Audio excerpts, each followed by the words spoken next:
et bienvenue sur votre émission Métanoïa, changement de mentalité. Nous sommes en ce moment en train de traiter un sujet important sur les ennemis des nations, ou encore dans notre cas particulier qui est notre nation, les ennemis de la nation. Nous avons vu la fois dernière que nous avons comme l'un des premiers ennemis qu'est la corruption. Nous avons vu les effets de la corruption et aujourd'hui nous continuons dans notre enseignement afin de réveiller nos mémoires, afin de nous positionner par rapport à la parole de Dieu. Nous voyons un deuxième ennemi. Nous avons dit la fois dernière que les ennemis d'une nation ne sont pas des hommes, parce que les hommes sont la composante principale de la nation. Donc les ennemis de la nation, nous sommes en train de les voir et nous allons encore avancer aujourd'hui. Alors n'hésitez pas à nous contacter ou à partager cette vidéo par les adresses qui s'affichent en bas de l'écran en ce moment. Que Dieu vous bénisse. J'aimerais juste prier avec nous, dire merci Seigneur pour ces moments où la parole de Dieu nous réveille et nous aide à changer de mentalité. Père, là où nous nous trouvons, là où elle se trouve, là où il se trouve, que quelque chose se passe en ce moment par l'efficacité, l'efficience de ta parole, la puissance de ta parole qui est libérée. Gloire à Dieu pour ces moments. Merci Seigneur pour l'assistance de ton esprit, parce qu'une nouvelle nation est née, le nouveau Gabon est là et cela commence par la victoire sur nos ennemis. Seigneur, nous te disons merci pour la puissance de cette parole qui transforme les cœurs et les vies en ce moment. Nous te rendons gloire pour ces moments, que toute la gloire te revienne. Dans le nom de Jésus, nous prions. Amen. Gloire à Jésus. Alors, nous allons voir notre deuxième, sinon l'un des ennemis, encore que nous avons positionné en deuxième position, qu'est la méchanceté. Nous allons parler de la méchanceté en quelques minutes. Vous savez, il est important de voir aujourd'hui dans la parole de Dieu, l'homme de Dieu appelé David. David a été qualifié par Dieu, encensé par Dieu comme étant l'homme selon son cœur. Et lorsqu'il commence dans le livre des psaumes, sachant que les psaumes, c'est la partie de l'Ancien Testament des prophètes qui a été beaucoup reprise par Jésus dans ses discours. Alors, c'est pour nous montrer l'importance et la qualité du message qui a été annoncé par le prophète psalmiste David. Il dit, et lorsqu'il commence les psaumes, il dit « Heureux l'homme qui ne marche pas selon le conseil des méchants ». Premier verset des psaumes, Dieu nous avertit de faire attention aux méchants ou à la méchanceté. Et Dieu dit « Heureux l'homme qui ne marche pas selon le conseil des méchants ». En d'autres termes, la méchanceté sur la terre est à l'origine des malheurs. Amen. Et c'est la Bible qui nous le dit. Et qu'un homme méchant, un homme embourbé, englué dans la méchanceté, ne peut et ne pourra jamais être heureux. La Bible dit que les heureux sur la terre, ce sont des gens qui ne marchent pas selon le conseil des méchants. Donc, si déjà ils ne marchent pas selon le conseil des méchants, et si elles-mêmes, ces personnes sont méchantes, comprenez qu'il n'y a pas de bonheur. On ne peut avoir de bonheur sur la terre si nous sommes méchants, ou si nous sommes alliés aux méchants, ou si nous sommes enclins à écouter les conseils de la méchanceté des méchants. Donc ici, Dieu place la méchanceté comme l'un des ennemis les plus féroces du bien-être de l'être humain sur la terre. Heureux l'homme qui ne marche pas selon le conseil des méchants. Nous pouvons regarder, c'est quoi la méchanceté? La méchanceté, on peut la résumer en disant que c'est un caractère, c'est le caractère de la personne qui fait le mal, mais qui fait le mal intentionnellement. Qui fait le mal intentionnellement et qui s'y plaît dans le mal, qui s'y complaît dans le mal. C'est-à-dire que la personne est contente de faire le mal et elle est contente de nuire à la vie des autres. Waouh! Regardez ce que cette définition dit. Et la Bible nous dit, lorsqu'on parle de méchanceté dans la Bible, dans le Nouveau Testament, c'est traduit par poneria. Poneria, qui veut dire méchanceté, mais qui veut dire également iniquité.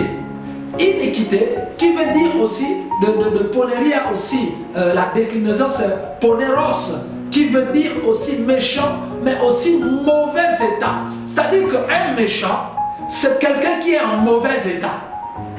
Donc voilà pourquoi la définition tout à l'heure nous parlait du caractère de celui qui fait le mal. Ça veut dire que le mal, le méchant ne fait pas que le mal. Le mal fait partie de son caractère.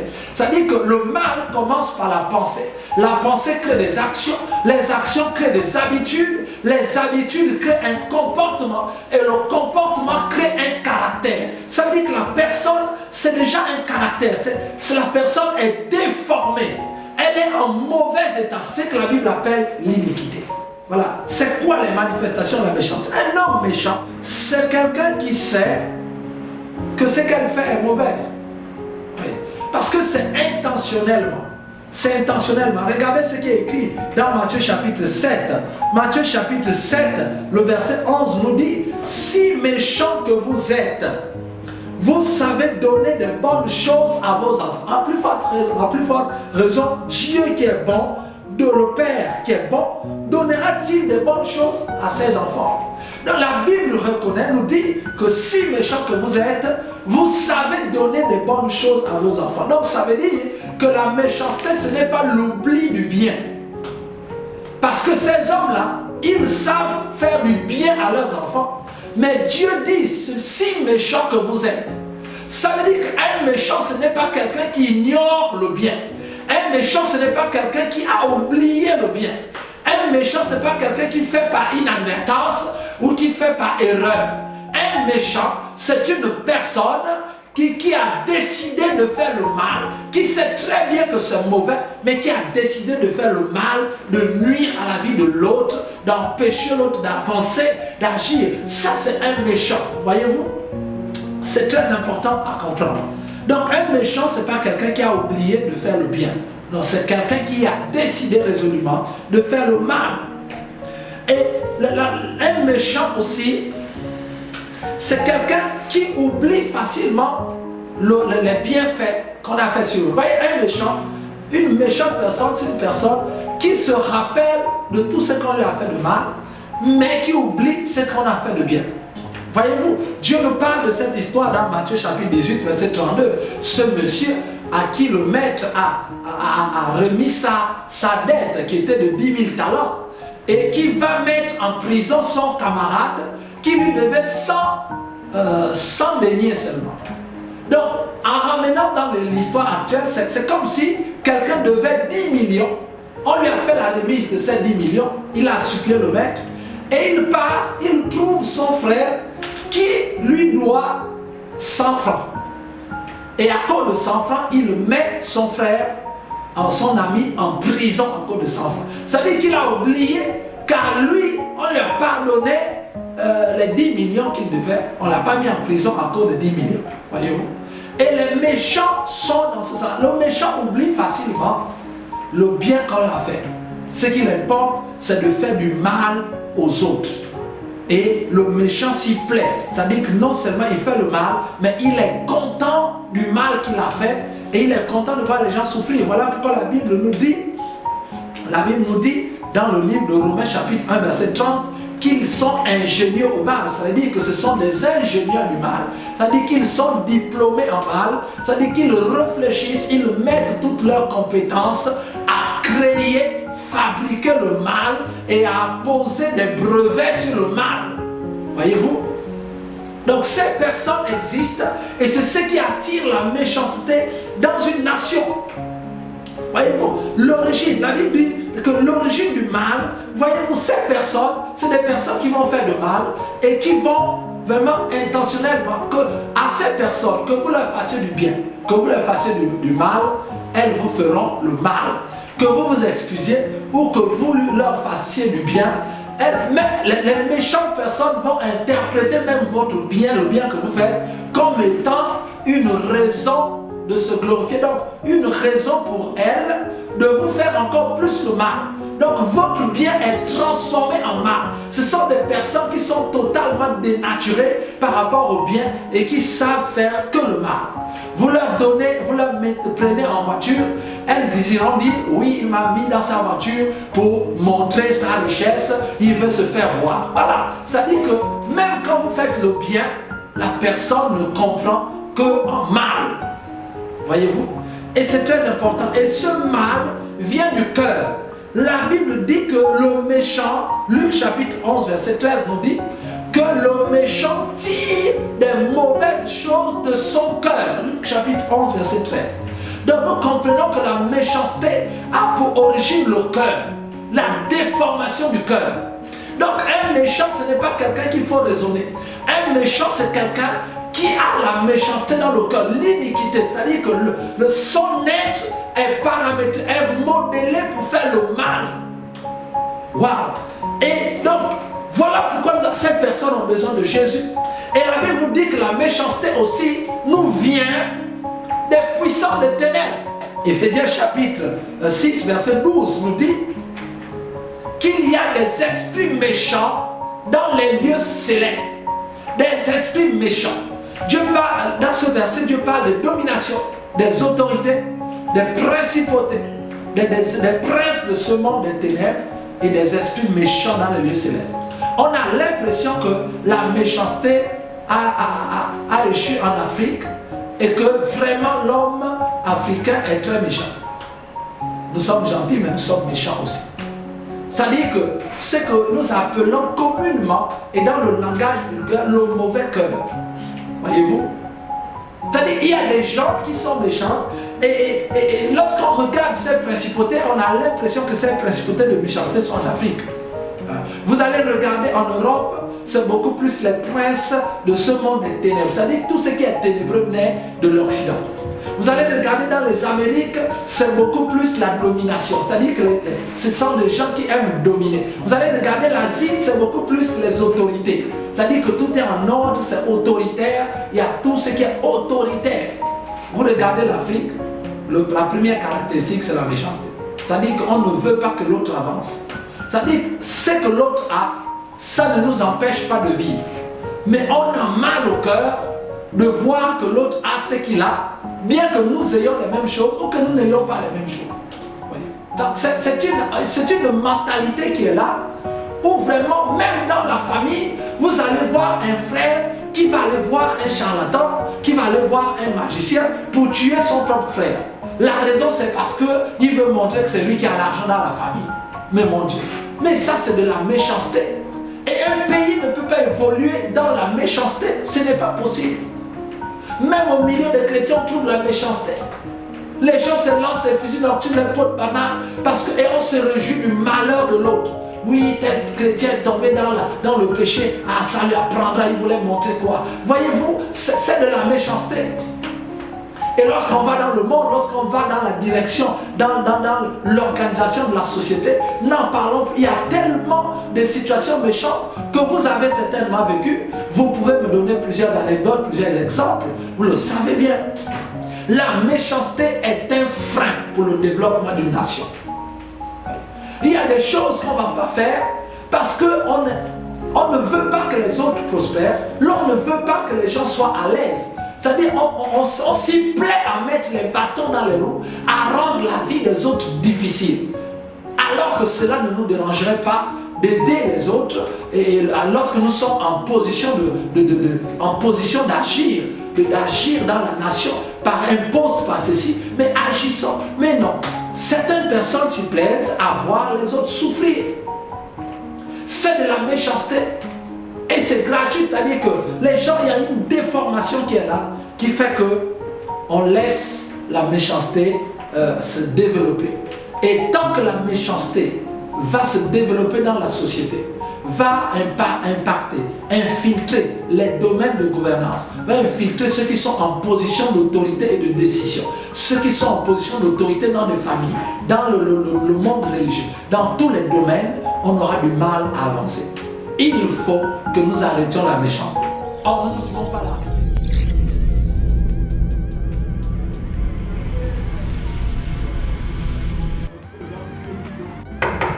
Entrez. César. C'est encore toi. César, je t'appelle depuis la tune des Tu m'appelles pourquoi? Tu m'appelles comment? Je t'appelle. J'ai tout perdu. J'ai tout perdu. Regarde ce que j'ai perdu. Mais je sais que tu as tout perdu. Non, non, tu viens, tu me déranges. Je sais. Je suis venu, c'est parce que tu as une solution pour toi. Quelle solution? Même le dernier terrain que j'avais à SSA, je l'ai vendu. Donc, toi, Je l'ai vendu. tu n'avais pas encore. Moi, je mange des choses comme Tu ça. suivais seulement les dossiers. Mais Regarde, alors? je suis venu te parler de Papa Moutou. C'est qui, papa Moutou? Un charlatan, c'est un puissant. Les histoires des charlatans, moi, j'ai plus de tout ça. Je t'ai dit qu'il est puissant. Tu penses que la dernière fois que j'étais venu te narguer au bureau là-bas, c'était à cause de qui? C'est lui qui était tout à l'heure, quoi. Oui, il est puissant. Lève ton pas. On y va. Tu vas pas être puissant.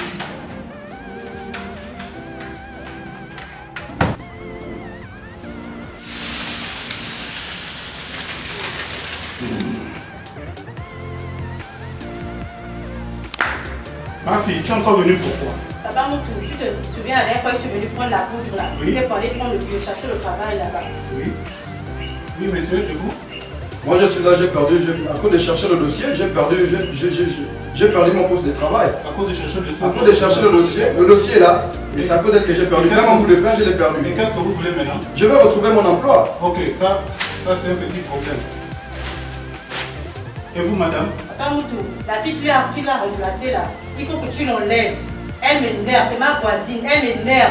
Il faut que tu l'enlèves parce que depuis qu'elle a eu le travail là, elle vient me là avec les grosses voitures au quartier. Elle veut me mettre même le bouton sur la route. Non, Attends, franchement. Est-ce qu'elle t'a fait quelque chose de Papa Moutou, non. Il faut juste que tu l'enlèves là-bas. J'ai l'impression que toi, tu es mauvaise, toi. Papa Moutou, c'est pas ça. Tu es plus sorcière que moi. C'est pas ça. Mais c'est pas un problème. Vous êtes venu chez Papa Moutou. D'abord, vous n'avez pas salué les génies. Faites vite de saluer les génies avant qu'on ne continue là.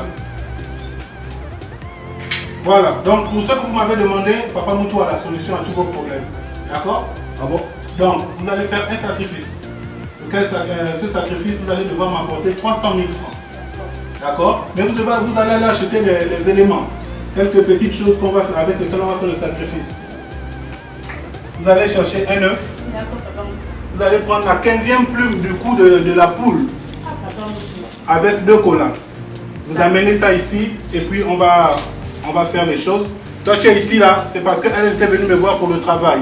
Donc ça marche ici chez Papa Moutou. Papa Moutou, D'accord? ce que tu demandes là aussi, la 15e plume, on commence à compter ça. Pour quelqu'un qui ne t'a rien fait, tu veux qu'on l'enlève. Bon, Il faut un sacrifice comme tu ça. as bien compris, on a dit la 15e. Donc, gare à vous si le sacrifice est mal fait.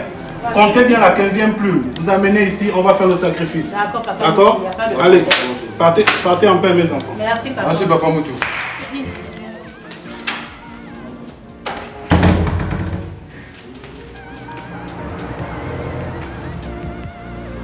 César, tu as quoi? Je suis malade. Tu es malade, tu es malade comment? Le mal partout, le cœur, l'eau. Toi, tu es sûr que tu as bien fait la potion là? On a bien dit la 15e plume. La 15e plume, comment je vais savoir que c'est la 15e plume? Je suis malade, ça ne va pas. Regarde, moi je t'ai dit que si tu veux, tu restes. Moi je dois continuer. Si la fille n'est pas encore non. quittée, on va repartir chez un Non, autre. moi, je là. n'ai pas- t'ai dit qu'on part chez un autre. Tu m'as cherché, tu m'as trouvé. On va aller chez un Non, je autre. n'ai pas peur, je n'ai pas peur. Tu n'avais qu'à rester. Si tu Je veux, n'ai tu pas restes. peur. Moi, tant que la fille n'est pas encore. Non, Elle n'est il pas avait quittée raison, là-bas. toi tu es une sorcière. C'est pas grave, C'est à reste. cause de toi Moi, ici, mon ici. objectif, c'est qu'elle quitte de C'est à là-bas. cause de toi. Ok. C'est ça. Pour aller chercher les dossiers, j'ai trouvé un démon, une sorcière. Puis entrez.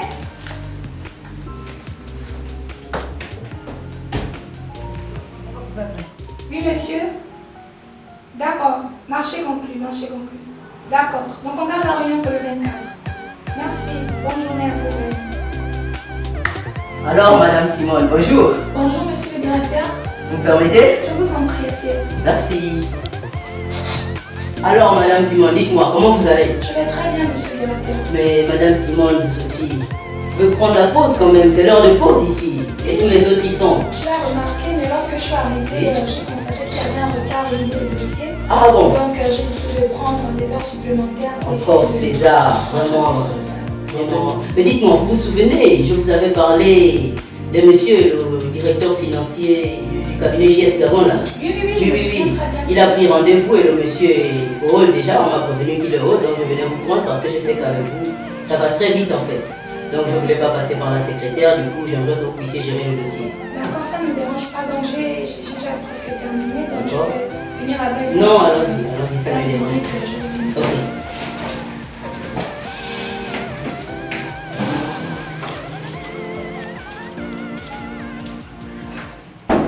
Monsieur le directeur, c'est le véhicule du directeur financier? Non, ce n'est pas le véhicule du directeur financier, madame. Le directeur financier n'est pas là. En fait, je vous ai emmené ici pour vous présenter votre nouveau véhicule que l'entreprise Super Gabon vous offre par rapport à vos produits.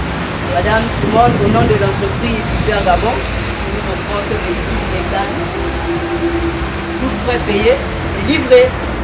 Elle est à vous, tout à vous. Monsieur le directeur, je suis honorée, je ne sais pas quoi dire. Non, le plaisir est pour nous, madame Simone. Merci encore pour le travail.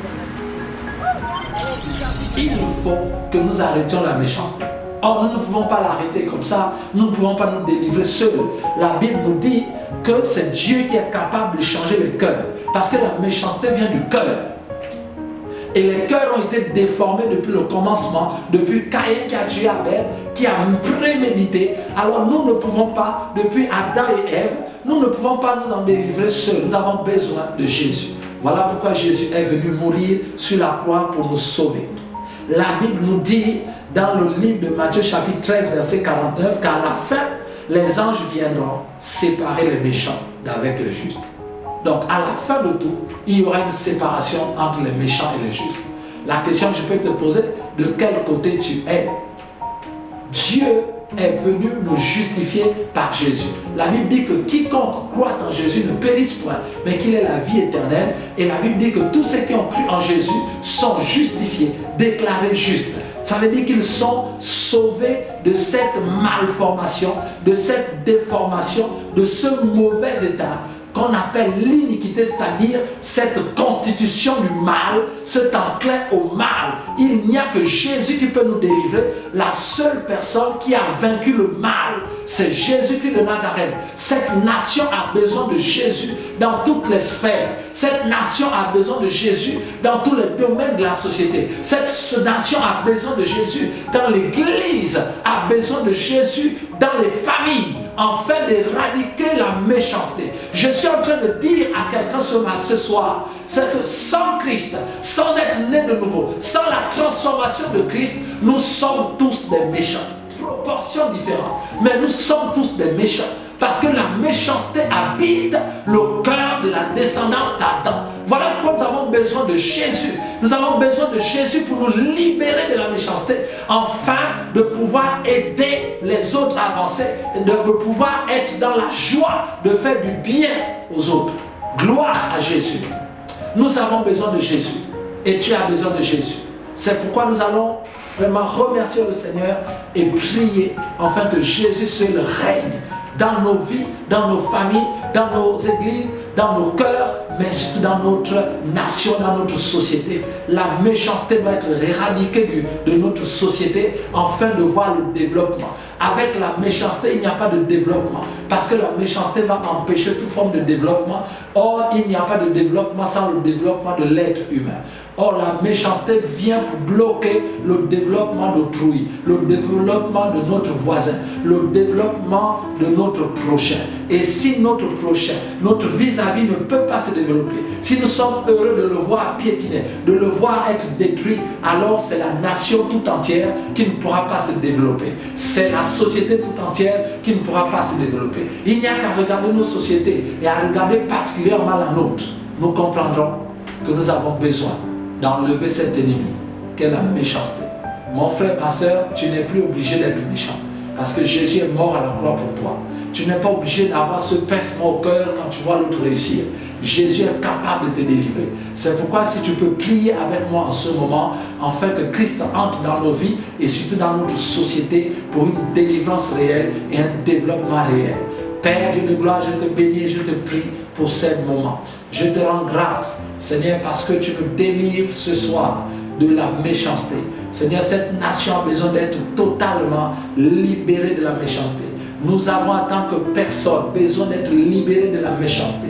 qui est entré dans la constitution du cœur de l'homme par le péché et par la chute d'Adam et Ève. Ce qui a conduit Caïn à tuer son frère, à préméditer le mal et à être heureux dans ce mal.